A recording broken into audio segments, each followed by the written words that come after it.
Okay, Kinder, die letzte Geschichte über Vögel im Winter. Wir haben schon viel über den Winter gesprochen und über Vögel im Winter, was sie machen.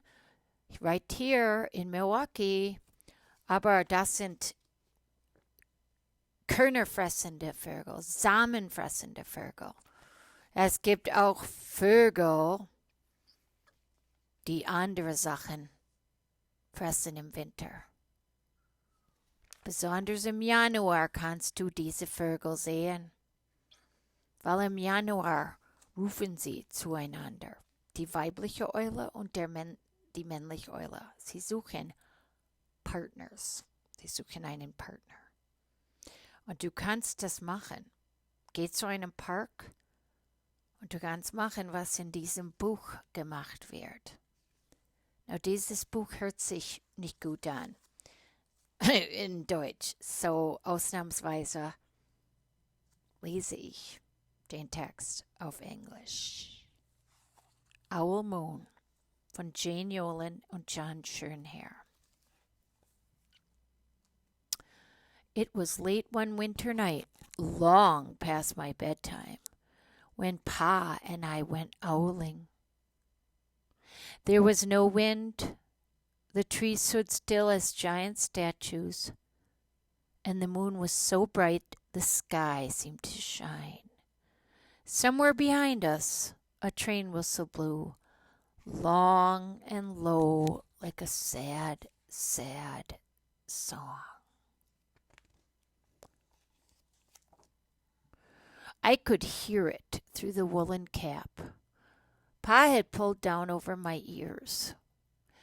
A farm dog answered the train, and then a second dog joined in. They sang out trains and dogs for a long time. And when their voices faded away, it was as quiet as a dream. We walked on toward the woods, Pa and I.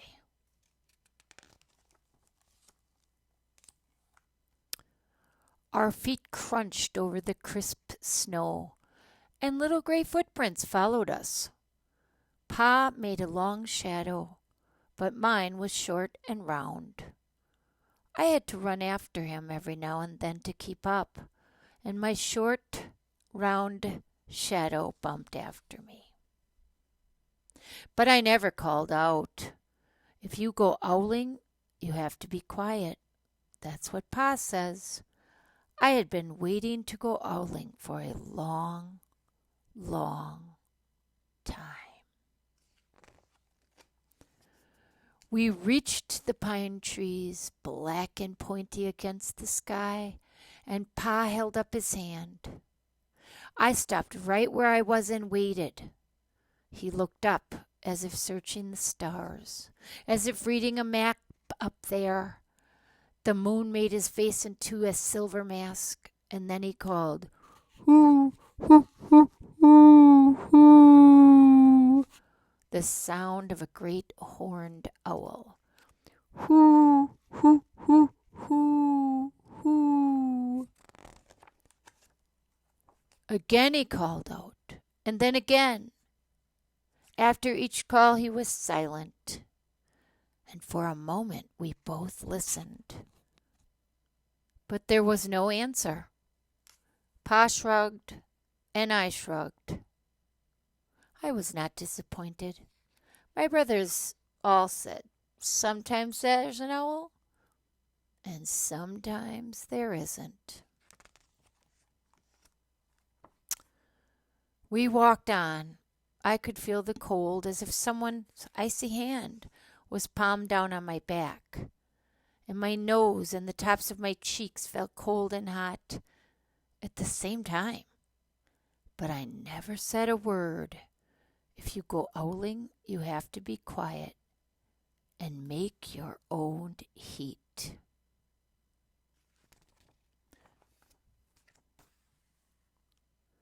We went into the woods. The shadows were the blackest things I had ever seen. They stained the white snow.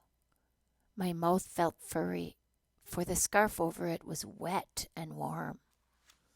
I didn't ask what kinds of things hide behind black trees in the middle of the night? When you go owling, you have to be brave.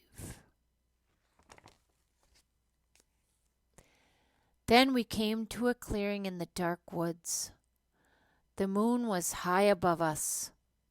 It seemed to fit exactly over the center of the clearing, and the snow below it was whiter than the milk in a cereal bowl. I sighed, and Pa held up his hand at the sound.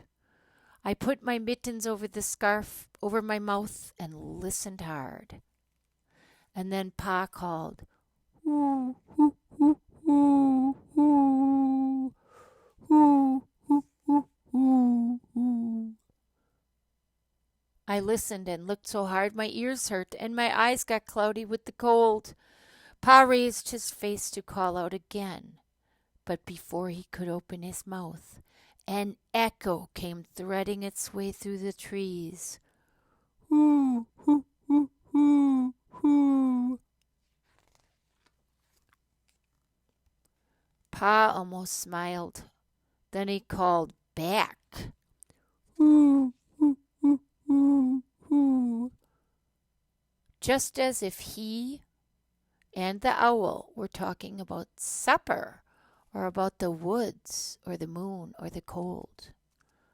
I took my mitten off the scarf, off my mouth, and I almost smiled too.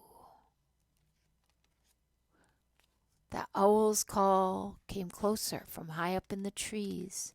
On the edge of the meadow, nothing in the meadow moved. All of a sudden, an owl shadow, part of the big tree shadow, lifted off and flew right over us. We watched silently, with heat in our mouths, the heat of all those words we had not spoken. The shadow hooted again. Pa turned on his big flashlight and caught the owl just as it was landing on a branch. For 1 minute, 3 minutes, maybe even 100 minutes, we stared at one another.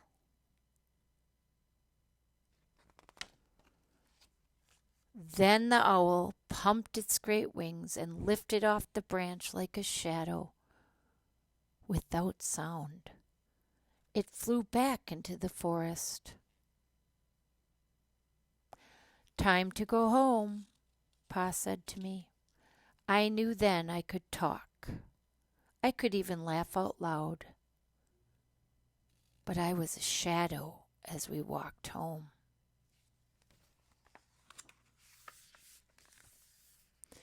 When you go owling, you don't need words or warm or anything but hope.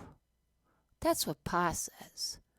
The kind of hope that flies on silent wings under a shining owl moon. The end. You can do this in the month of January.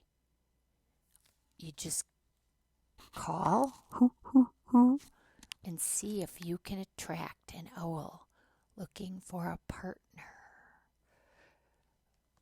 You can use an owl ocarina if you want.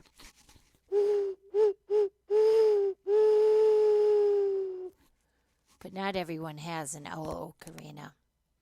It's better just to be very quiet and do it this way.